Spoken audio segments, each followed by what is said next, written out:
The titanium-reinforced corner of my briefcase connected with the intruder's solar plexus at a velocity of 40 miles per hour. It wasn't a panic reaction. It was a calculated trajectory intercepting a hostile variable in a secure server room at 2:14 a.m.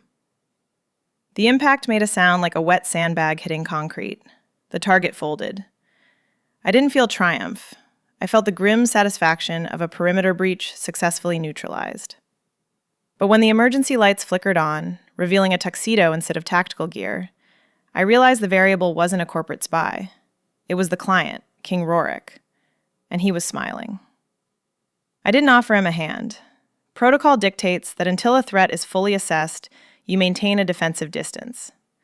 I stepped back, adjusting the grip on my briefcase, which, for the record, contained an encrypted hard drive worth more than the building we were standing in, and tapped my earpiece to cancel the silent alarm. If I called the guards now, the paperwork would be a nightmare. I hate paperwork. I looked down at the ruler of the Northern Shifter Coalition. He was currently gasping for air on the anti-static flooring. Rorik looked less like a monarch and more like a chaotic element in my otherwise orderly evening. His tuxedo was impeccable, likely bespoke Italian silk, now gathering dust from the server room floor. His breathing was ragged, but his eyes, glowing that irritatingly bright shade of predatory gold, were locked on me. There was no anger in them. There was amusement. Dangerous, focused amusement. "Status report," I demanded, keeping my voice flat. "Are you experiencing internal bleeding, or are you just being dramatic?" Rorik let out a laugh that sounded more like a wheeze. He rolled onto his back, loosening his silk tie with a hand that I noticed was steady, despite the trauma to his diaphragm. "You," he rasped, "hit hard." "I applied necessary force to a localized target," I corrected him. "You entered a level 5 secure zone without authorization. You're lucky I used the briefcase and not the taser. The voltage would have ruined your suit." "I have authorization," he countered, finally pushing himself into a sitting position. He winced, a hand going to his ribs. "I own the building." "Ownership does not imply clearance," I stated. "We discussed this in the initial consultation. When I lock a room, it stays locked, even to you, especially to you." He looked at me then, really looked at me, scanning from my sensible heels to the ID badge clipped to my blazer. He seemed fascinated by the lack of fear. Most people in this city treat him like a god or a natural disaster. I treat him like what he is, a high-value asset with terrible survival instincts. "I wanted to test the new biometric override," he said, shifting his weight to stand. The movement was fluid, predatory. Even winded, he was massive. The air in the server room suddenly felt very thin. "My security chief said it was impenetrable." "Your security chief is an optimist," I said, unimpressed. "You bypassed the retinal scanner, yes, but you triggered the pressure sensors in the floor tiles 3 times before you even reached the rack. You move heavy for a stealth operative." Rorik froze halfway to his full height. The amusement in his eyes sharpened into something hotter. "I move heavy?" "You project intent," I explained, crossing my arms. "You walk like you own the space. That's fine for a throne room. It's fatal for infiltration. You failed the audit, Rorik." He was fully standing now, towering over me by a good foot. The smell of him, ozone, expensive scotch, and raw power, filled the small space. He took a step toward me. It was a clear intimidation tactic, a physical assertion of dominance designed to make smaller creatures back down. I didn't flinch. I didn't retreat. I simply raised an eyebrow and tapped the face of my watch. "I am billing you for this," I informed him.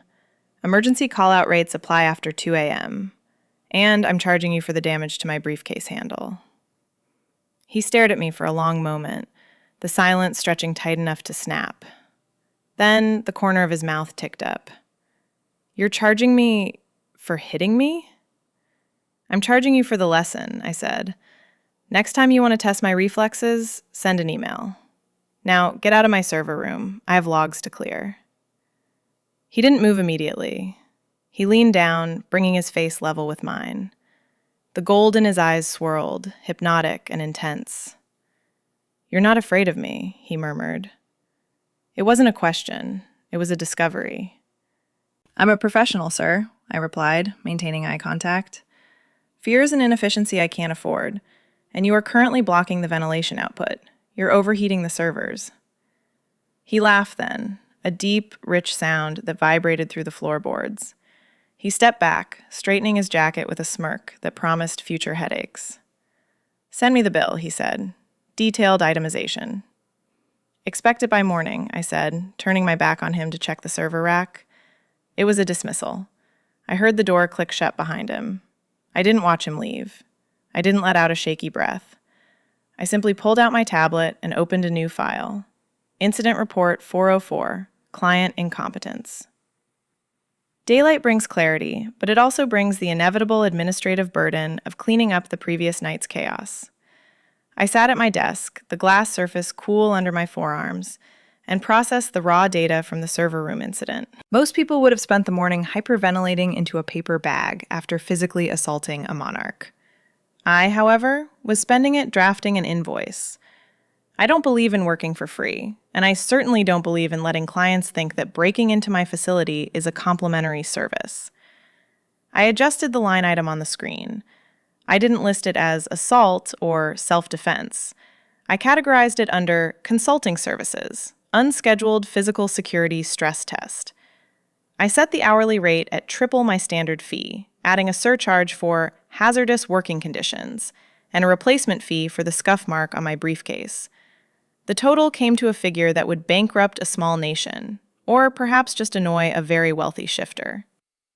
"You can't send this," my assistant Marcus whispered. He was standing by the espresso machine, vibrating with a level of anxiety that suggested he had consumed 4 shots or was expecting a SWAT team to rappel through the window. Probably both. He held the tablet containing the incident report like it was a live grenade. "You literally itemized a solar plexus recalibration. That's not a service, boss. That's a felony." "It's a service if it improves his survival rate," I corrected, not looking up from my monitor. "I proved his aura is ineffective against kinetic force delivered by a non-biological object. That is valuable data." Marcus paced the length of the office, running a hand through his hair. He serves as a useful barometer for normal human reactions, which I often find inefficient. "He's the Alpha King. He doesn't pay invoices for getting beaten up. He declares war. We should be shredding files, not billing him." "If he wanted war, we would already be dead," I said, hitting send with a decisive click. "He doesn't want war. He wants competence. It's a rare commodity in his circle." Before Marcus could hyperventilate further, the elevator chime echoed through the silent floor. It wasn't the standard ding of the public lift. It was the heavy, authoritative tone of the private executive secure line. We both looked at the doors. They slid open to reveal not a hit squad, but a single courier. He was a wolf, obviously so, even in human form. He wore a charcoal suit that struggled to contain his shoulders, and he carried a sleek, matte black titanium case cuffed to his wrist. He bypassed Marcus entirely and walked straight to my desk. He didn't ask for ID. He knew exactly who the threat was. "Delivery for the director," the courier grunted, placing the case on my desk. He unlocked the cuff, bowed stiffly, a gesture of respect that looked painful for him, and retreated without waiting for a tip. "Is it a bomb?" Marcus asked, hiding behind his monitor. "It's too flat to be a bomb," I noted, inspecting the biometric lock. "And Rorik isn't the type for explosives. He prefers direct confrontation." I placed my thumb on the scanner. The case hissed, depressurizing, and clicked open. Inside, resting on dark velvet, was not a severed head or a declaration of war. It was a single, heavy document, bound in leather, and a fountain pen. I picked up the document. It wasn't a lawsuit. "What is it?" Marcus asked, peering over the edge of the desk. I flipped past the legal preamble, scanning the terms. My eyes narrowed. "It's an acquisition offer." "He wants to hire us?" "No," I said, my voice dropping as the realization hit. The numbers on the page were staggering. They were enough to buy this building 10 times over. But the clauses. Total exclusivity. Integration of all assets. Absolute oversight. He doesn't want to hire us, Marcus. He wants to buy the firm. He wants to buy me. I slammed the leather folio shut. The audacity was almost impressive. Rorik had woken up this morning, looked at the bruise on his chest, and decided that the only way to handle a woman who could hurt him was to own her. He wasn't suing for damages. He was trying to purchase my autonomy so he could control the variable. He thinks he can solve the problem with a checkbook, I said, standing up. I grabbed the titanium case. He thinks I'm just another asset to be acquired. So we're rich? Marcus asked hopefully. No, I said, walking to the door. We're insulted. Cancel my meetings. I'm going to return his package. The Obsidian Tower lobby was a cathedral of black marble and intimidation, guarded by men who looked like they intercepted tank shells for cardio. I didn't stop at the reception desk.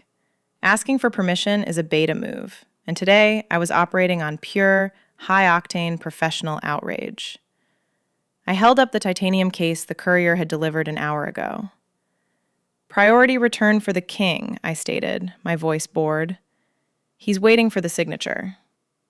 The guard hesitated, his hand drifting to his earpiece. That half-second of doubt was my window. I tapped my phone against the elevator sensor, broadcasting the cloned RFID signal I'd scraped from the courier's wrist cuff. The panel flashed green. By the time the guard realized I wasn't on the guest list, the doors were already sealing me inside. Level 50, the executive suite. The air up here was thinner, colder, and smelling faintly of ozone. I marched toward the double doors that led to the inner sanctum. I could hear voices inside. Low, rumbling baritones. A meeting. Perfect. I didn't knock. Knocking implies a request for entry, and I wasn't asking. I pushed the doors open with enough force to bang them against the stops. The room went silent. Around the massive table sat 12 of the most terrifying men in the hemisphere, the pack elders. At the head of the table sat Rorik. He looked up, his pen hovering over a document. He didn't look surprised. He looked delighted. "Gentlemen," I said, ignoring the 12 pairs of eyes dissecting me. I walked straight to the head of the table and slammed the titanium case down on the polished wood. It made a satisfyingly heavy thud. "We need to discuss your definition of an offer." One of the elders, a man with a scar running through his left eye, growled. "This is a closed session, human. You have 5 seconds to leave before we remove you." "I'm not talking to you," I said, not even glancing at him. My eyes were locked on Rorik. "I'm talking to the man who thinks he can hostile take over my life because he has a bruised ego." Rorik leaned back, capping his pen. "It wasn't a hostile takeover," he said smoothly. "It was a merger." "It was an acquisition," I corrected. Clause 7, total oversight of daily operations. Clause 12, relocation to the Obsidian campus. You aren't trying to hire a security firm, Rorik. You're trying to put a leash on the only person who had the audacity to hit you. That is a hostile maneuver. The scarred elder stood up. "Alpha, this disrespect is entirely accurate," Rorik interrupted. He waved a hand. "Leave us." "Sir?" "The meeting is adjourned," Rorik said, his voice hardening. "Clear the room." The elders looked furious, but they obeyed. One by one, they filed out, casting glares at me that would have withered a lesser consultant. When the door finally clicked shut, leaving us alone in the vast room, I pushed the case toward him. "I am not for sale," I stated. "My firm is independent. I answer to no one. If you want a yes man, buy a golden retriever." Rorik stood up and walked around the table. He stopped inches from me, invading my personal space. "I don't want a yes man," he said quietly. "I have thousands of those. I can't trust them." He looked at the case, then back at me. "Do you know why I sent the contract, Quinn? Because last night, for the first time in 10 years, someone got within striking distance of me. You found a hole in my armor in 4 seconds. I need that capability on my side of the table." "Then hire me," I said, holding my ground. "As a contractor, a retainer agreement. I fix your security, I audit your life, and I tell you exactly how incompetent your guards are. But I stay independent. I sleep in my own apartment.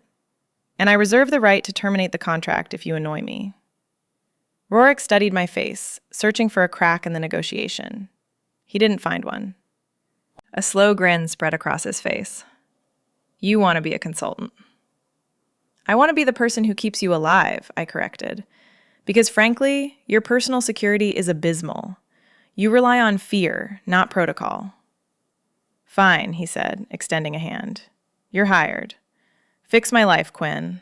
But be warned, my life is very broken. I took his hand. His grip was warm, rough, and electric. I charge extra for broken, I said, and I'm doubling my rate for hazard pay. Agreed, he whispered. Welcome to the team. My first official act as the newly retained director of security was to declare the Royal Penthouse a tactical disaster zone. Most people walk into the Alpha King's private residence and see the panoramic views of the city skyline, the imported Italian leather, and the art collection that could fund a small space program. I walked in and saw 3 sniper sightlines, a ventilation system large enough to accommodate a flexible assassin, and a smart home network with the firewall density of Swiss cheese.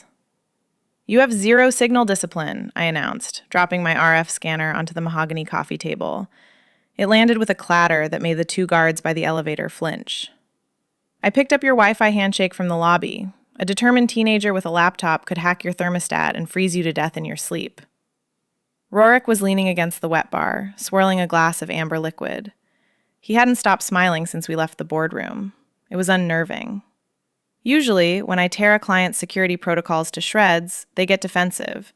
They bluster about costs and legacy systems. Rorik just watched me, treating my ruthless critique like it was a sonnet. I like it when you get technical, he murmured, taking a sip. It's very authoritative. It's not authoritative, it's terrifying, I corrected, pulling a small bug detector from my belt. Your perimeter guards are on a static rotation. They change shift at the exact same time every day. I could set a watch by their incompetence. If I wanted to plant a bomb, I'd have a 10-minute window at 6 p.m. daily. I began sweeping the room, moving the wand over the bookshelves. Rorik shadowed me. He didn't offer to help, nor did he get out of the way. He stayed exactly 3 feet behind me, close enough to be a distraction, far enough to claim he was just observing. It was a power play. He was testing my focus. You're thorough, he commented, as I dismantled the decorative vase to reveal a passive listening device that had probably been there since the last administration. Ruthless. Most auditors just check the locks. Most auditors want to get paid and go home, I said, crushing the bug under my heel. I want to ensure my client doesn't get assassinated before his check clears. My scanner chirped. A high-frequency spike. Close. Very close. I spun around. The signal wasn't coming from the walls. It wasn't coming from the furniture. The meter on my device was redlining, pointing directly at the Alpha King. You're transmitting, I said, narrowing my eyes. Rorik raised an eyebrow, feigning innocence. I assure you, Quinn, I'm not wearing a wire. The data says otherwise, I snapped. I stepped into his space. This was the friction point. To neutralize the threat, I had to touch the asset. Arms out, feet shoulder-width apart. He didn't argue. He set his glass down and spread his arms, a smirk playing on his lips. Is this the standard package, or is this the premium service? This is a containment protocol, I muttered, trying to ignore the way his chest expanded as he took a deep breath. I ran the wand over him. It screamed when it hit his jacket pocket. Jacket off. He shed the jacket. The signal persisted. It was coming from his shirt, specifically near the collar. I had to do a manual check. I deactivated the wand and raised my hands. I need to conduct a physical search for the transmitter. Be my guest, he whispered. I patted down his torso. It was strictly professional. It was a tactical search for a foreign object. But under my palms, the reality of him was impossible to ignore. His heart rate was slow, steady, rhythmic. He wasn't nervous. He was enjoying this. My fingers brushed his collarbone, and I felt it. A tiny bump under the silk of his shirt. A microtransmitter sewn into the collar stay. Found it, I said, my voice tight. I reached up, unbuttoning his collar with precision, my knuckles grazing the pulse point at his throat. His scent, cedar, rain, and something uniquely masculine, flooded my senses. I ripped the small device out and held it up. Active tracker, military grade. Who put this on you? Rorik looked at the device, then down at me. I did. I froze. Excuse me? I planted it this morning, he admitted, his voice a low rumble that vibrated through my chest. I wanted to see if you'd find it. My last head of security missed it for 3 days. You bugged yourself? I stared at him, caught between professional fury and grudging respect. To test me? To see if you were as good as you claim, he said. He leaned down, his face inches from mine. You found it in 4 minutes. You're not just good, Quinn. You're lethal. I think that's my favorite thing about you. I stepped back, crushing the tracker in my hand. My pulse was hammering, a traitorous reaction to the proximity and the praise. You're a liability, Rorik, a walking, talking security breach. I know, he agreed, straightening his collar. That's why I have you. I turned away, needing to put distance between us before I did something unprofessional, like punch him or kiss him. The audit isn't over, I said, marching toward the bedroom, and I'm charging you for the disposal of the tracker. Worth every penny, he called after me. By 2,200 hours, the installation of the new perimeter sensors was only 40% complete. My timeline was efficient. The hardware, however, was stubbornly resistant to integration. I was currently under the control panel in the main hallway, stripping a fiber optic cable with surgical precision, while the Alpha King loomed. Rorik didn't hover like a nervous homeowner worried about the drywall. He hovered like a predator guarding a kill, or perhaps guarding the person fixing his alarm system. It was distracting. You've been staring at that circuit board for 2 hours, Rorik noted. He was leaning against the doorframe, the sleeves of his dress shirt rolled up to reveal forearms that were, frankly, a distraction to workplace safety. You need fuel. I need a clean signal, I muttered, connecting the wire. And I need you to stop standing in my light. You're casting a shadow on the motherboard. I ordered dinner, he said, ignoring my directive. It will be here in 5 minutes. Put down the wire strippers, Quinn. That's a command. I don't take commands from clients, I replied, though I did slide out from under the panel. My back cracked audibly. I take payments, but since my caloric levels are dropping below optimal efficiency, I will accept the food. The atmosphere shifted as we moved to the kitchen. It was a sleek, industrial space of chrome and black marble, very masculine, very cold, and clearly never used for anything more complex than pouring scotch. But when the food arrived, the dynamic changed from professional standoff to something dangerously domestic. Rorik unpacked the containers. It wasn't pizza. It was high-end Thai fusion, aromatic and complex. He set a place for me at the island, not at the formal dining table. It felt intimate. Too intimate. We ate in silence for a few minutes. I treated the meal like a refueling stop, efficient and quick. Rorik ate slowly, watching me over the rim of his glass. You hide, he said suddenly. It wasn't an accusation. It was an analysis. I paused, my fork halfway to my mouth. I beg your pardon? You hide behind the suit, he continued, gesturing to my blazer. Behind the jargon, behind the briefcase. You treat every interaction like a hostile extraction. I operate in a hostile world, I countered, setting my fork down. Vulnerability is a structural flaw. I armored up a long time ago, Rorik. Is that what I am? He asked, his voice dropping an octave. Just an asset? He reached across the smooth marble counter. His hand covered mine. It was a shock to the system. Heat, weight, and a terrifying sense of grounding. My instinct was to pull away, to calculate the threat radius, but I didn't. I stayed frozen, staring at his hand engulfing mine. Boundary violation, I stated, though my voice lacked its usual icy snap. Physical contact is not covered in the retainer agreement. Rorik didn't pull back. He leaned in, his thumb brushing the pulse point on my wrist, which was currently betraying me by hammering a frantic rhythm. He smirked, a slow, dangerous expression that made the air in the kitchen feel heavy. I'm negotiating terms of engagement, he whispered. I think we need to amend the contract. To include what? I breathed, my professionalism fraying at the edges. Hand-holding? That's hardly a security measure. To include reality, he said. The smirk faded, replaced by a raw, naked honesty that was harder to deflect than his charm. I am tired of people who are afraid of me, Quinn. Everyone in this city sees the teeth. They see the crown. They see the monster. You look at me and you see a bad wiring job. You see a problem to be solved. I see a client who refuses to follow protocol, I argued weakly. You see the man, he insisted. That's why you're dangerous. Not because of the briefcase, but because you're the only one who isn't shaking. I am shaking, I admitted, the truth slipping out before I could censor it. Internally, I am professionally cautious, Rorik. There is a difference between fear and risk assessment, and you are a massive walking risk. Then manage me, he challenged, his grip tightening slightly. Don't run. Manage the risk. For a second, I thought he was going to kiss me. The distance between us was negligible. The tension was a physical force. I was calculating the trajectory, the fallout, the inevitable complication of mixing business with biology. Buzz! My phone vibrated violently against the marble counter, shattering the moment like glass. I snatched it up, grateful for the interruption and simultaneously furious at it. The screen flashed red. Priority alert. Saved by the bell, I muttered, pulling my hand away from his. I looked at the screen. Or not. It's the gala.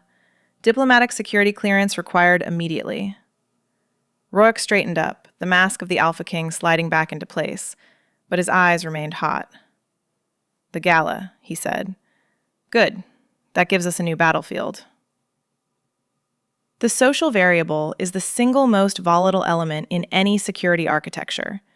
You can reinforce walls with titanium, encrypt servers with 256-bit keys, and surround a building with laser grids. But none of that matters if the asset opens the front door because someone smiled at him. Social engineering is the hacker's favorite tool because human vanity is easier to exploit than a firewall. And looking at the guest list for the upcoming diplomatic gala, I was staring at a room full of unpatched vulnerabilities. I sat in the command center of the Obsidian Tower, projecting the guest matrix onto the smart glass wall. Rorik sat behind me, watching the red ink bleed across his social calendar. Lady Celestia Thorne, I announced, tapping the stylus against a photo of a woman who looked like she had been genetically engineered in a laboratory dedicated to high-maintenance beauty.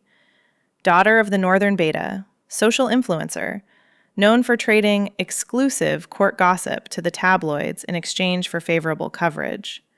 She is a level 4 information security risk. Rorik chuckled, a low sound that vibrated through the back of my chair. She's also my ex-fiancé. That upgrades her to a level 5 risk, I corrected without turning around. Emotional volatility increases the likelihood of unauthorized disclosures. A scorned ex-partner with access to the press is a leak waiting to happen. She stays on the perimeter. No direct access to the Alpha. No private conversations. You are classifying my dating history as a national security threat, he noted, sounding entirely too amused for the situation. Your dating history is a minefield of non-disclosure agreement violations, I replied, slashing a red line through Celestia's access privileges. I am simply trying to keep your private life from becoming a case study in crisis management. We moved the inspection to the physical layer, the lobby of the Obsidian Tower, where the pre-gala press junket was already setting up. The space was a chaotic mix of reporters, dignitaries, and security staff. I was scanning the perimeter for blind spots when the threat vector materialized in person. Lady Celestia swept through the revolving doors. She didn't walk, she glided, projecting an air of entitlement that usually allowed her to bypass checkpoints without ID. She spotted Rorik immediately. She didn't see me. To her, I was just background noise. A suit, a clipboard, a piece of furniture. "Rorik, darling!" She intercepted us near the central fountain, ignoring the two guards who stiffened at her approach. "I heard you hired a new handler." She finally glanced at me, her eyes raking over my practical blazer and flat shoes with undisguised disdain. "Though she looks more like a librarian than a guard. Is the budget tight this year?" I am the director of security, I stated, stepping smoothly into the space between her and the asset. I didn't posture. I simply occupied the tactical ground. And you are currently blocking a designated fire exit. Celestia laughed, a brittle, tinkling sound. Oh, it speaks. Listen, sweetie, the staff entrance is around the back. The king and I have matters to discuss regarding the gala. She tried to step around me. I sidestepped, maintaining the block. It was a simple mirror drill.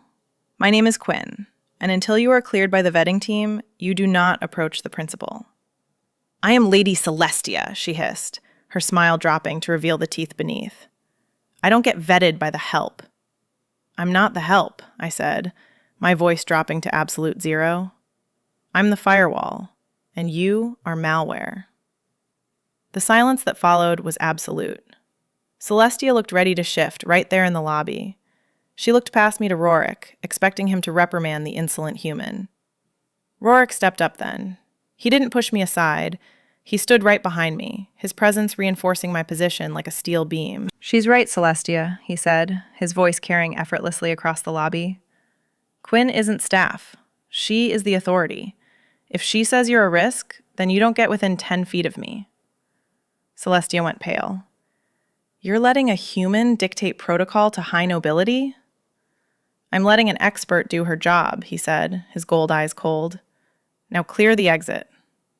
Celestia stormed off, her heels clicking a retreat on the marble. I watched her go, calculating the probability of retaliation. High. Rorik looked down at me. Malware? It seemed appropriate, I said, checking my watch. She attempts to infiltrate the system under the guise of legitimate software. You need to be at the gala, he said suddenly. The amusement was gone. I'll be in the control room, I assured him, monitoring the feeds. No, he corrected. Inside. On my arm. As my +1. That breaks protocol, I argued, turning to face him. I can't monitor the perimeter if I'm making small talk with diplomats. You can't monitor the threats if you aren't where they are, he countered, stepping closer. The danger isn't at the doors, Quinn. It's on the dance floor. I need you close enough to see the knives. I sent the stylist away within 3 minutes of her arrival. She had entered the holding suite with a rack of pastel tulle and sequins that looked flammable, restrictive, and entirely unsuited for a high-threat environment. I cannot neutralize a hostile variable if I am trapped in a mermaid silhouette, I informed her, handing back a hanger containing what looked like a crystallized panic attack. I need mobility, I need concealment, and I need a fabric density that won't tear if I have to tackle a foreign dignitary to the ground. She left in tears. I called my own contact, a tailor who usually outfits executive protection details for female operatives in active combat zones. The result was not a gown. It was tactical camouflage disguised as high fashion. It was midnight blue silk, dark enough to blend into the shadows of a ballroom periphery, but iridescent enough to pass for couture under the chandeliers. The neckline was high, concealing the Kevlar-lined collar I had insisted upon. The slit on the left leg wasn't a fashion statement for seduction. It was a calculated modification to ensure I could access the ceramic knife strapped to my thigh without ripping a seam. I strapped the comms unit to the small of my back, taping the wire down my spine with medical adhesive. I checked the mirror. I didn't look like a princess. I looked like a weapon, wrapped in velvet. The door to the suite opened. I didn't turn around immediately. I was busy calibrating the sensitivity on my earpiece to filter out the ambient noise of a string quartet. You're late, I said to the reflection in the glass. Rorik stood in the doorway. He had traded the business suit for full formal regalia, a tuxedo with a sash that screamed monarchy and a posture that screamed target. He stopped dead. He didn't look at the dress. He looked at the way I stood.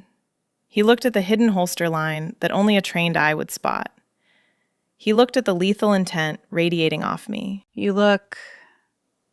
He trailed off, stepping into the room. The air pressure dropped. Functional? I suggested, turning to face him. I have 3 hidden pockets and a panic button sewn into the bodice. I am a walking command center. Dangerous, he corrected. He walked toward me, his eyes dark, scanning me not like a date, but like he was admiring a particularly lethal piece of artillery. You look like you're planning a coup. I'm planning for a worst-case scenario, I said. It's the same thing. He stopped a foot away. He reached into his pocket and pulled out a flat velvet box. Then you'll need this.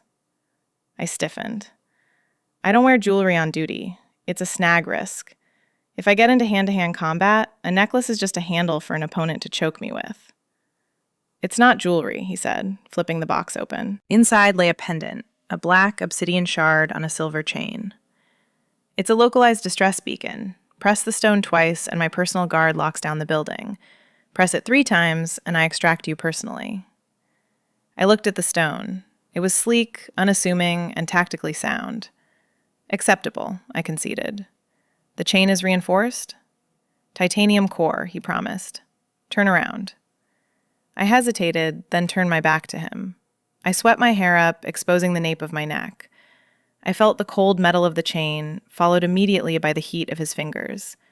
He didn't just clasp it, he lingered. His knuckles brushed against the sensitive skin behind my ear. He was standing too close. I could feel his breath on my shoulder. It wasn't a professional adjustment. It was a claim. Rorik, I warned, my voice wavering slightly. We are on a schedule. The schedule can wait, he murmured, his hands resting on my bare shoulders, his thumbs tracing the line of the silk straps. You are armoring up to protect me, Quinn. Who protects you?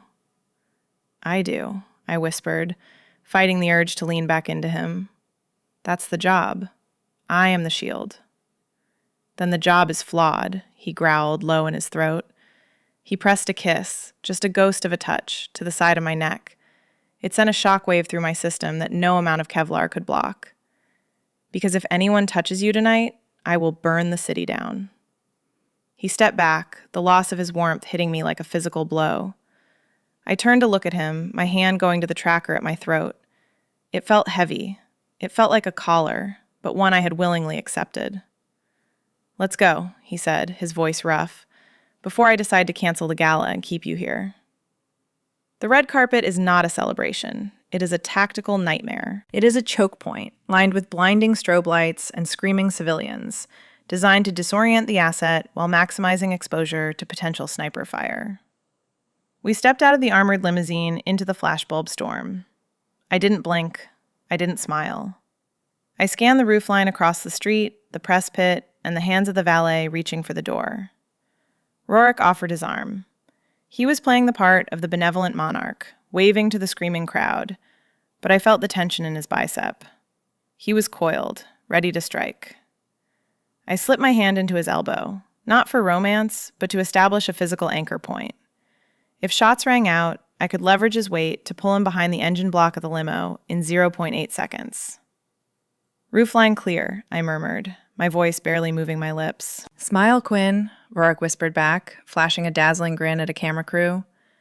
You look like you're calculating blast radii. I am calculating blast radii, I corrected. And stop waving, you're exposing your vital organs. We entered the ballroom. It was a cavern of gold leaf and crystal, packed with the apex predators of the political world. The noise floor was deafening, a mix of string quartets and the low hum of power being bartered. I detached from his arm immediately, stepping half a pace back to my designated overwatch position. Sector 1 is secure, I said into my comms unit, pressing a finger to my ear. Moving to clear the buffet line. Quinn, Rorik's voice came through my earpiece, rich and amused, even though he was standing 18 inches away from me. We are conversing via radio. I can see you. Radio discipline ensures clear channels for the extraction team, I replied, scanning the crowd. And it prevents eavesdropping. The ambassador from the Southern Isles is currently trying to read your lips. Then let's give him something to look at, Rorik said. Before I could protest, he closed the distance. He didn't ask, he didn't bow. He simply took my hand and pulled me toward the center of the room. Rorik, I hissed. I cannot monitor the perimeter from the dance floor. This is a security breach. Incorrect, he countered, swinging me into position as the orchestra swelled into a waltz. The center of the room offers a 360-degree vantage point. It is the optimal position. Plus, nobody shoots at a moving target surrounded by diplomats. Your logic is flawed, I argued, though I fell into step with him. You are clustering the high-value asset with the security detail. One grenade takes us both out. If there's a grenade, he murmured, his hand settling firmly on my waist, right over the hidden wire. I expect you to catch it. The dance was not a romance. It was a power struggle set to music. The waltz is a controlled combat drill. It requires balance, anticipation, and the ability to read your partner's center of gravity. Rorik led with the force of a king used to absolute obedience. I followed with the precision of a martial artist anticipating an opponent's strike. We moved through the crowd, a blur of midnight blue and black tuxedo. He spun me, and I used the rotation to scan the balcony. He dipped me, and I checked the sightlines under the tables.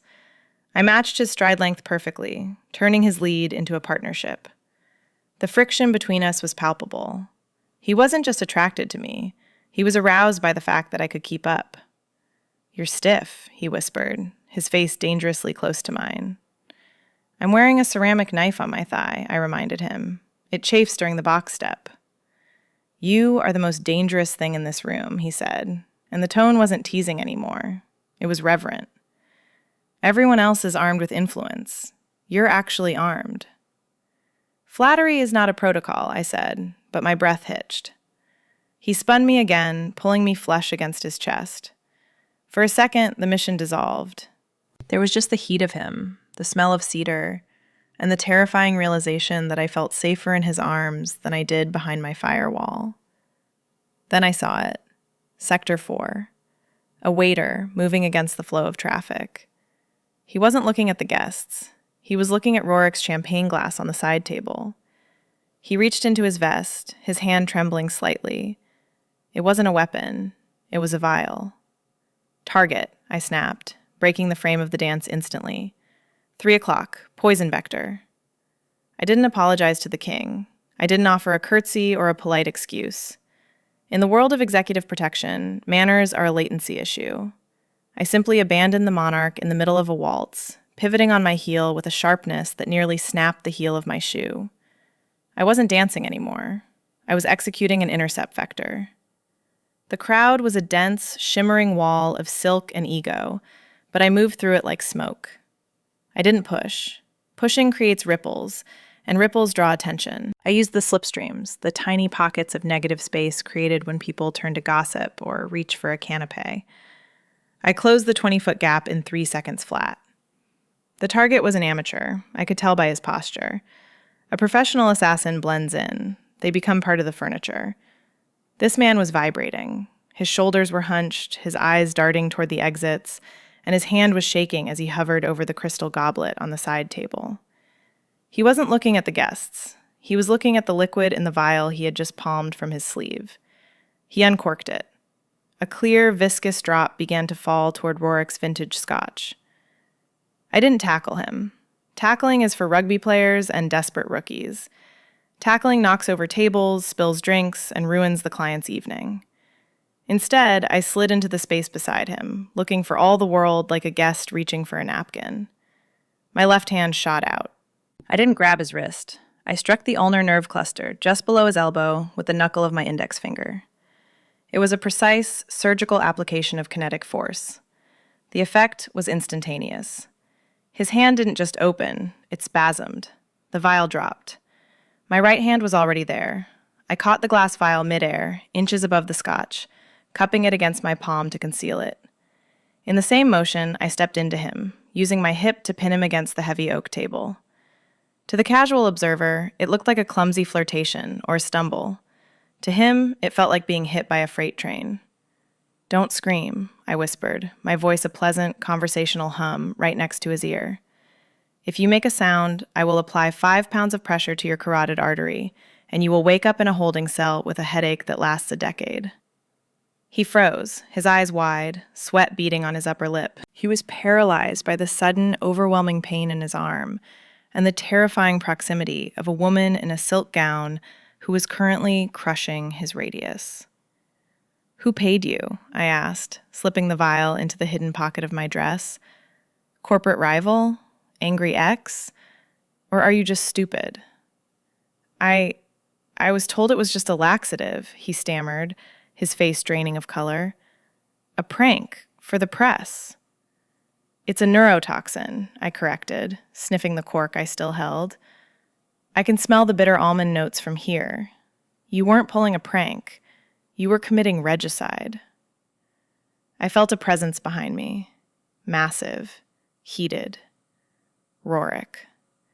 He hadn't stayed on the dance floor. He had followed my vector, cutting through the crowd with none of my subtlety, parting the sea of dignitaries by sheer force of will. He stood directly behind me, his chest shielding my back, his broad shoulders blocking the room's view of the trembling waiter. He looked down at the man. He didn't roar. He didn't shift. He simply looked at the waiter's terrified face, then at my hand gripping the man's arm, and finally at the undisturbed drink on the table. He understood the entire tableau in a microsecond. "Is there a problem, Quinn?" Rorik asked, his voice calm, but with an undercurrent of violence that made the crystal glasses rattle on the table. "Just a staffing issue, sir," I replied, not loosening my grip. "This server is feeling unwell. He needs to be escorted to the kitchen. Immediately." I signaled the perimeter team with a subtle nod. 2 of Rorik's personal guards materialized from the shadows. They were less subtle. They flanked the waiter, gripping him by the elbows with enough force to bruise bone. "Get him out," Rorik commanded softly. Quietly. If anyone asks, he fainted from the heat. The guards dragged the man away. The guests nearby didn't even pause their conversations. The music played on. The champagne flowed. I had neutralized a lethal threat in the middle of the most high-profile event of the season, and nobody had noticed. Nobody, except the Alpha King. Rorik turned to me. The anger at the assassination attempt was there, burning in the depths of his eyes, but it was eclipsed by something else. He looked at the vial in my pocket. He looked at my hands, which were steady, unshakable. He looked at me with a mix of awe and raw, unbridled desire that hit me harder than the adrenaline dump. "You caught it," he murmured, stepping into my personal space. "You didn't spill a drop." "Collateral damage is unprofessional," I said, my voice finally trembling just a fraction as the reality of the poison set in. "We need to leave. Now. The primary threat is neutralized, but if there's a backup—" "Quinn," he interrupted, reaching out to tuck a stray lock of hair behind my ear. His fingers lingered on my pulse point. "You are magnificent." "I am doing my job," I insisted, stepping back. "And my job is to get you out of the kill zone. Extraction protocol. Car. Now." "Yes, ma'am," he said, a dark smirk touching his lips. He offered me his arm again. "Lead the way. I'll follow you anywhere."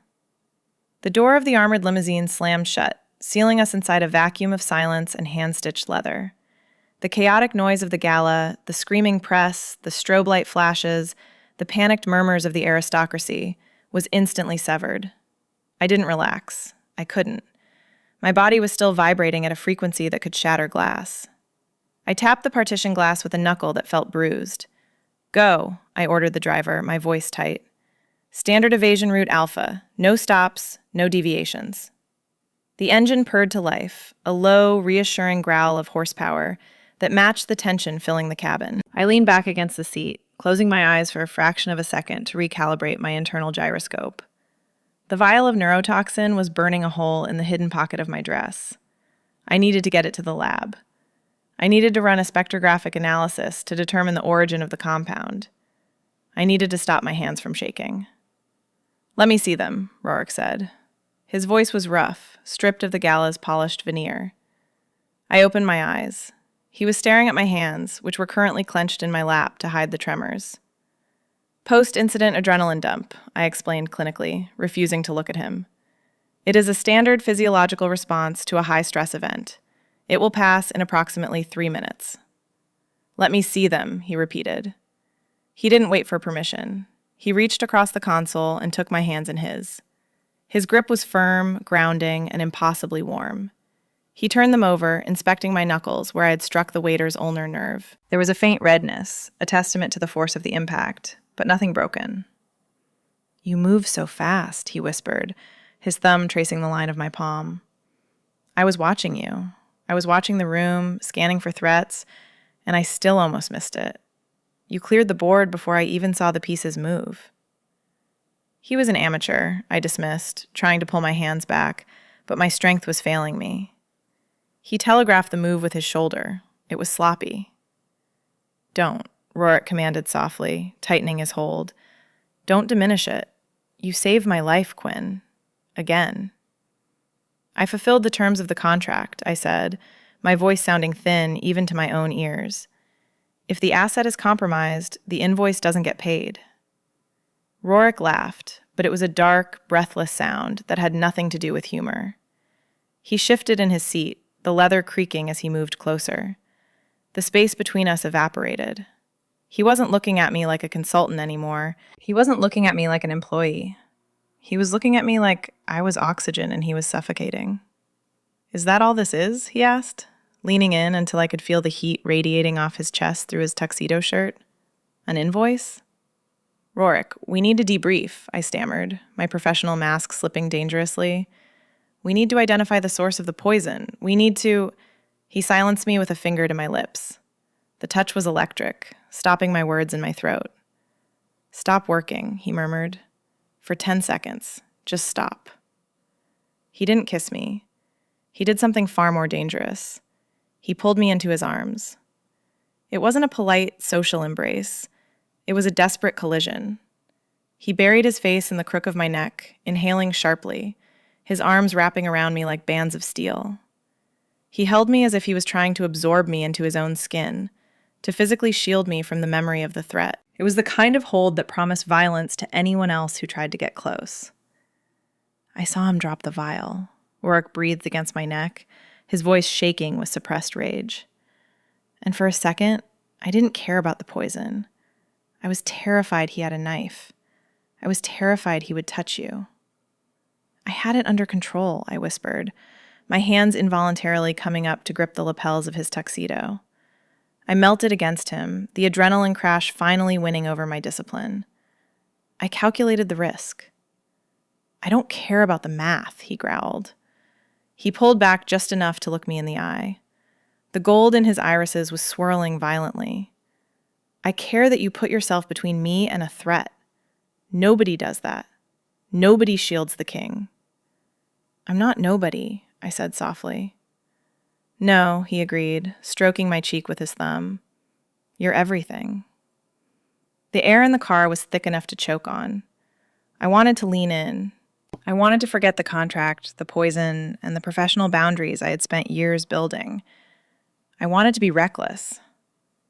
I was scared, I admitted, the confession tearing out of me before I could stop it. I know, he soothed. Not for me, I clarified, regaining a shred of my composure. I was terrified I'd miss the catch. I was terrified I'd fail the contract. Rorik smiled, a sad, knowing curve of his lips. You really need to stop reading the fine print, Quinn. The car slowed, turning a familiar corner. I looked out the tinted window. We weren't at the Obsidian Tower. We were at my apartment building, a modest, secure complex in the city center. Why are we here? I asked, sitting up. Protocol dictates we go to the safe house. Protocol dictates the asset is secured, Rorik said, opening the door. But the asset isn't the priority right now. You are. You need sleep, in your own bed, without a king breathing down your neck. He stepped out and offered me a hand. Come on, I'll walk you to the door. The hallway outside my apartment is a neutral zone. It has beige carpet, motion sensor lighting that hums with a low-frequency buzz, and a smell that is distinctly average, laundry detergent and stale air. It is the kind of place where nothing exciting happens, or at least it was, until the King of the North was standing on my welcome mat, filling the entire corridor with the scent of storm clouds and expensive cologne. I fumbled with my keys. My hands, which had been steady enough to catch a falling vial of neurotoxin 30 minutes ago, were now shaking so badly I couldn't find the lock. It wasn't the adrenaline crash anymore. It was the proximity. Rorik was standing too close. He wasn't crowding me exactly, but his presence was a physical weight, a gravitational field that pulled at my center of mass. Let me, he said, his voice low and rough. He reached over my shoulder, his chest brushing against my back. The heat of him soaked through the thin silk of my dress, burning my skin. He took the keys from my trembling fingers. He didn't unlock the door immediately. He just held them, trapping me between his body and the wood. "We need to terminate the contract," I said. The words rushed out in a single, panicked breath. I stared at the wood grain of the door, refusing to turn around. Rorik went still. "Excuse me?" "Clause 9, I recited, my voice gaining a desperate sort of strength. "Conflict of interest. If the contractor's judgment is compromised by personal entanglement, the agreement is null and void. I am invoking Clause 9. I resign." "You resign," he repeated, the amusement gone from his voice. "Because you saved my life?" "Because I hesitated!" I spun around, my back hitting the door. I looked up at him, forcing myself to meet those golden eyes. When I saw the waiter, I didn't just calculate the threat vector. I panicked. For a microsecond, my brain didn't see a client. It saw you. That microsecond is a liability, Rorik. Next time, it might be a sniper. Next time, I might freeze because I'm too busy worrying about your safety to execute the protocol. I took a breath, trying to slow my racing heart. I can't protect you if I'm distracted by you. You are a compromised asset, and I am a compromised operator. Rorik stared at me. The silence stretched, heavy and thick. Then, slowly, he moved. He placed one hand on the doorframe beside my head, then the other. He boxed me in. He didn't touch me, but he was everywhere. The world narrowed down to the span of his shoulders and the gold of his eyes. "You think that makes you weak?" he asked softly.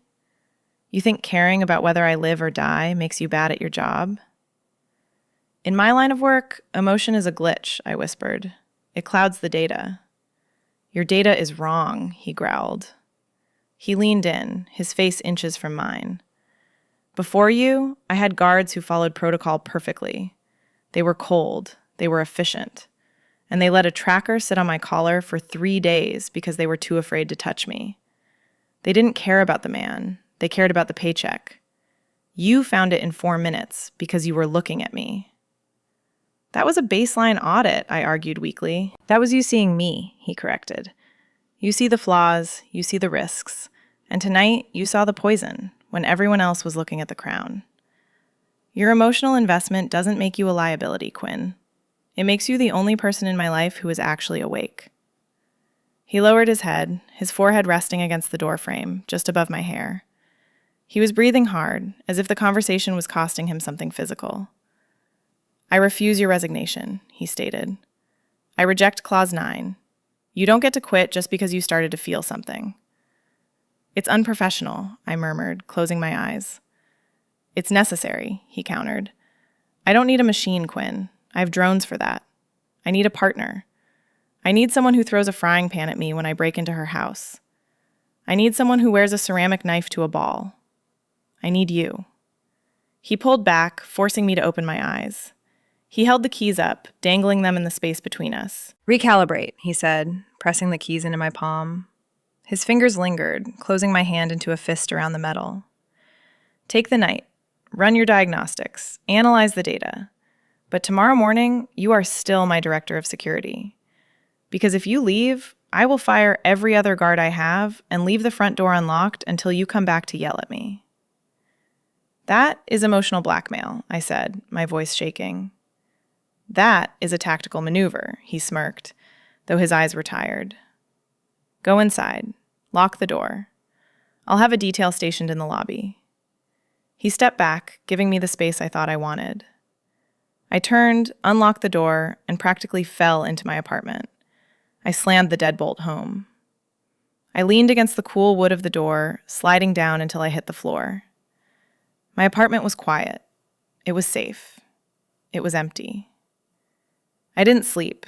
I spent the night staring at the ceiling, replaying the gala in my head. I replayed the takedown. I replayed the car ride. But mostly, I replayed the way he looked at me when he said I was everything. I checked my watch at 4 a.m. I checked the perimeter feeds at 5 a.m. By 6 a.m., I realized that no amount of coffee was going to fix this. I arrived at my office at 0700 hours, fueled by 3 hours of restless sleep and a determination to liquidate my own feelings. The plan was simple: draft a formal termination letter, refund the retainer fee, and perhaps relocate to a country with no extradition treaty and poor cellular reception. I was currently staring at a blank document on my screen, the cursor blinking like a mocking heartbeat, when the outer door chimed. It wasn't the polite ding of a client appointment. It was the heavy, confident entrance of a man who owns the building. Or, in this case, the man who probably just bought the block. "He's here," Marcus whispered over the intercom, his voice trembling. "And boss, he's not wearing a suit." I stood up, smoothing the lines of my blazer, my armor. "Send him in." Rorik didn't walk in. He occupied the space. But Marcus was right. The tuxedo was gone. The Italian three-piece suit was gone. In their place, the Alpha King was wearing what I could only describe as tactical casual. Black cargo pants that actually fit, heavy combat boots that had seen pavement, and a black t-shirt that clung to him with the structural integrity of a second skin. He didn't look like a monarch. He looked like a private military contractor who had just cleared a hot zone. It was a calculated aesthetic choice, designed to signal that he was stepping into my world, operating on my frequency. It was also, regrettably, extremely effective. He carried 2 cardboard cups in a carrier that looked like it had been salvaged from a gas station. He kicked the door shut behind him and placed the coffee on my desk. "Good morning," he said. His voice was rough, lacking the polished cadence of the court. "Report." "The report is that you are trespassing," I said, ignoring the coffee. "I told you last night. I resigned. Clause 9. "And I told you that I rejected your resignation," he countered, sliding one of the cups toward me. "Drink. It's terrible. It tastes like burnt hazelnut and regret. I bought it from the cart on the corner because I know you like the caffeine content." I looked at the cup. It was a peace offering. A terrible, highly caffeinated peace offering. "Rorik, you can't just show up here in tactical gear and expect me to forget that I am compromised. I cannot be your director of security." "You're right," he said, taking a sip of his own sludge and grimacing. "You can't be my director of security. That role is too small. It limits your scope." "Limits my scope?" I laughed, a sharp, incredulous sound. "I am trying to quit, and you are discussing scope creep?" "I fired your other clients," he announced casually, as if discussing the weather. I froze. "You did what?" "The bank, the tech firm, the neurotic celebrity who thinks her poodle is being stalked by drones. I bought out their contracts this morning, paid the termination fees. You have no other obligations." "That is interference with trade," I snapped, slamming my hands on the desk. "You cannot just clear my schedule because you want exclusivity. I am an independent firm." "You need independence," he agreed, walking around the desk. He didn't stop until he was standing next to my chair, looming in that way that made the office feel like a closet. "But you also need a challenge. Guarding me is too easy for you. You found the tracker. You stopped the poison. I am a solved variable." "You are a chaotic variable," I corrected, though my heart was hammering against my ribs. "I am a single point of failure," he said. "But the kingdom? The entire infrastructure of the Northern Territory? That is a complex system. And right now, it is full of holes." He reached into his back pocket and pulled out a folded schematic. He spread it over my keyboard. It wasn't a floor plan of the penthouse. It was a security grid for the entire capital city. "I don't want you to just guard my body, Quinn," he said, his voice dropping to a low, intense register. "I want you to secure the throne. I want you to run the Royal Intelligence Directorate. No oversight, no elders telling you what to do. You answer only to me. And even then, I expect you to tell me when I'm wrong." I stared at the map. He was offering me a position that didn't exist. He was offering me command. He wasn't trying to cage me in a tower. He was handing me the keys to the fortress. "This is," I faltered, tracing the perimeter lines on the map. "This is a massive promotion." "It's a partnership," he corrected. He leaned down, bracing his hands on the armrests of my chair, trapping me in his space. "I run the politics, you run the protection. We rule together, not as king and servant, as peers." I looked up at him. The gold in his eyes was steady, waiting. He had stripped away the pomp, the suits, the other clients. He had cleared the board so there was nothing left but the two of us and the job. And the personal clause, I whispered, the conflict of interest? There is no conflict, he murmured, leaning closer until our noses brushed. If we are on the same side... Sit down, I commanded, pointing to the client chair on the other side of my desk. It was a standard-issue ergonomic office chair, designed for mid-level managers with lower back pain, not for 6 feet 4 inches monarchs with a god complex. Rorik sat. He didn't complain about the lumbar support. He sprawled, his long legs stretching out, his combat boots crossing at the ankles. He looked at me with that infuriating mix of patience and hunger, like a wolf waiting for the rabbit to finish explaining why it shouldn't be eaten. I swept the map of the city aside and pulled a fresh legal pad from my drawer. I slammed it onto the desk. Then I produced a red pen. Not blue, not black, red. The color of corrections, the color of grading papers, the color of you failed. If we are doing this, I stated, clicking the pen with a sharp snap that echoed in the small office, we are doing it correctly. No verbal agreements, no royal decrees that vanish when your mood changes. We draft a service level agreement and we adhere to it. This is a merger, Rorik, not a surrender. I love it when you use legal terminology, he murmured, watching my hand hover over the paper. Proceed, Director. Item 1, I said, writing the words in sharp, aggressive block letters. Operational autonomy.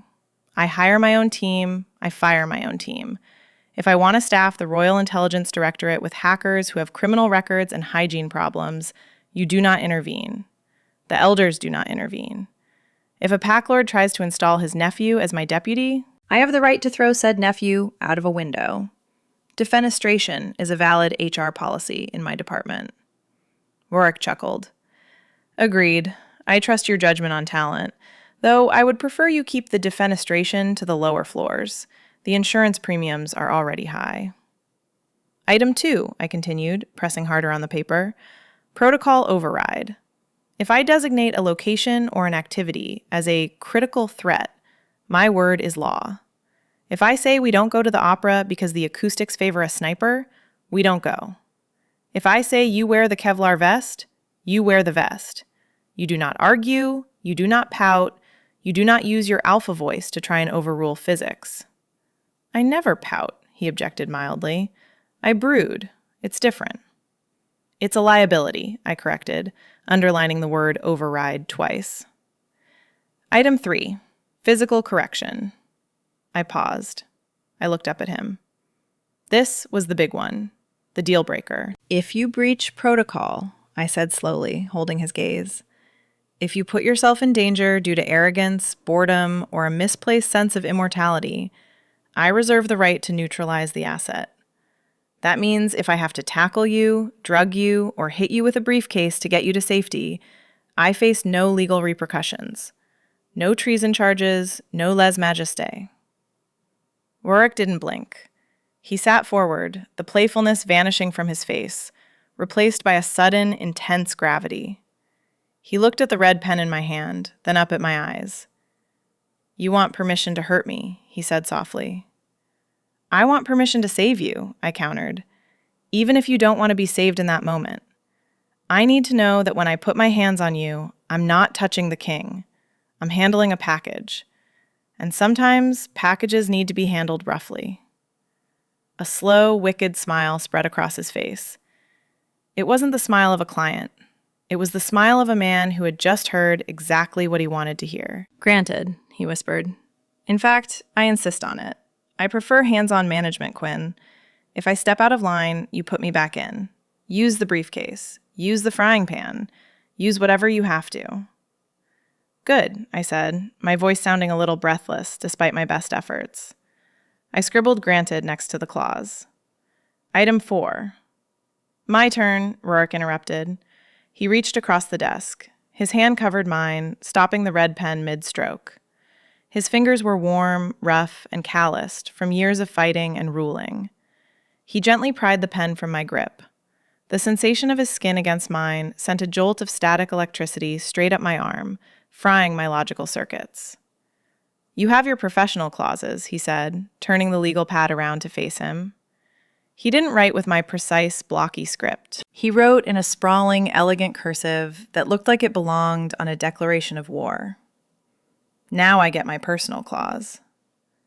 This is a business contract, I argued, trying to snatch the pen back. He blocked my hand effortlessly with his forearm. It's a partnership agreement, he corrected. He wrote a single line at the bottom of the page. Then he circled it. You get the days, Quinn. You get the directorate. You get the guards, the guns, and the budget. You run my empire from 0600 to 1800. He dropped the pen and looked up, his eyes burning with that molten gold fire. But I get the nights. I stared at the paper. Clause 5. Exclusive access to non-billable hours. You can't claim my nights, I whispered.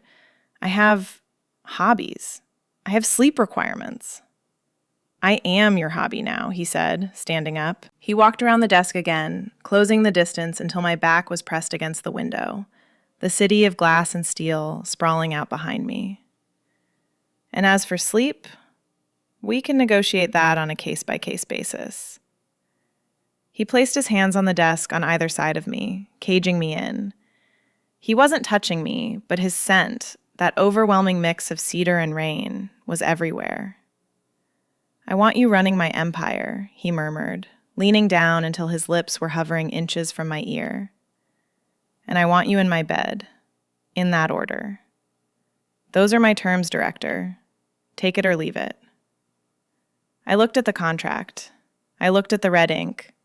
I looked at the man who was offering me the world and asking for my soul in return.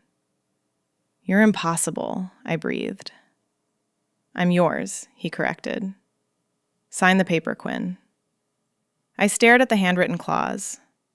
I get the nights.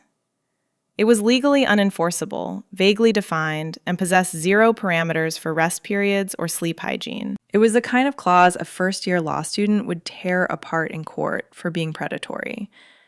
But looking at Rorik, watching the way his chest rose and fell with a heavy, waiting rhythm, I knew this wasn't about law.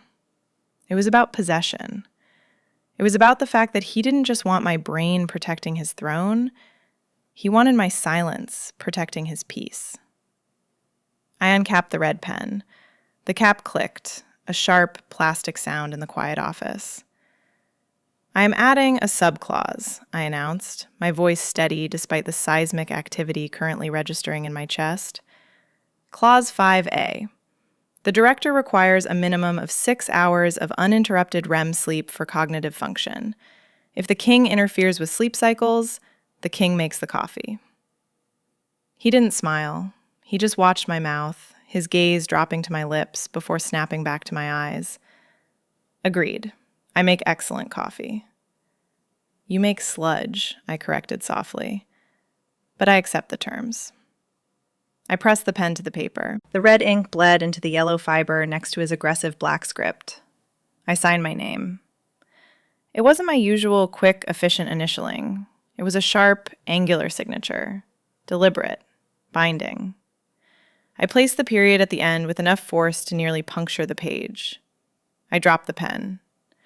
It rolled across the legal pad, over the edge of the desk, and hit the floor with a final clack. Done, I whispered. The merger is ratified.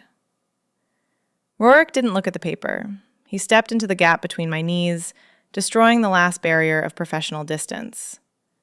Business is concluded, he said, his voice dropping to a frequency that I felt vibrating in my spine. Now for the personal clause. He didn't ask for permission this time. The contract was signed. He reached out, his large hands spanning my waist, his thumbs pressing into the silk of my blouse with a possessive weight. He didn't just pull me close. He lifted me, effortlessly. He set me onto the edge of the mahogany desk, sweeping the legal pad and the map of the city aside with one arm. The papers scattered to the floor, the schematic of his kingdom forgotten in favor of the woman sitting on his desk. I was now eye level with the Alpha King. My legs parted naturally around his hips, my heels hooking onto the edge of the wood. You are violating the workplace conduct policy, I murmured, my hands finding purchase on his shoulders. The tactical t-shirt was soft, warm, and entirely distracting. Underneath, his muscles were coiled tight as steel cables. "I am the policy," he growled. Then he kissed me. It wasn't a fairy tale kiss. It wasn't tentative. It was a hostile takeover of my senses. It was explosive, built on months of friction, snark, and suppressed adrenaline. It tasted like bad coffee and raw power. For the first time in my career, I didn't have a contingency plan. My brain, usually running 3 parallel threat assessments, went silent. There was no threat here. Or rather, the threat was absolute, and I had decided to let it win. I kissed him back, matching his intensity. I tangled my fingers in his dark hair, pulling him closer, erasing the last millimeter of space between the crown and the consultant. It was messy. It was unprofessional. It was perfect. The shield I had carried for years, the cool, analytical distance, shattered under the heat of his mouth. He groaned, a low, animalistic sound against my lips, and pulled me flush against him. I felt the beat of his heart, steady, strong, and racing just as fast as mine. When he finally pulled back, we were both breathless. My lipstick was smudged, his hair was a disaster. He looked at me with a triumphant, devastating grin. "You're still a liability," I whispered, resting my forehead against his, my eyes fluttering shut. "A massive, systemic liability." "I know," Rorik agreed, his hands smoothing down my back. "And I'm your problem to solve. Forever." I opened my eyes and looked past him, out the window at the sprawling Capitol. The lights were coming on across the city, a grid of golden sparks against the twilight. My city, my grid, my king. "Threat accepted," I said. The briefcase now sits on the throne of the Northern Kingdom. It isn't a prop, it's a warning to anyone who thinks the king is vulnerable. Rorik runs the politics, but I run the perimeter. Threat eliminated? No. Threat acquired. If you want to see the next security breach, subscribe to Code and Claw.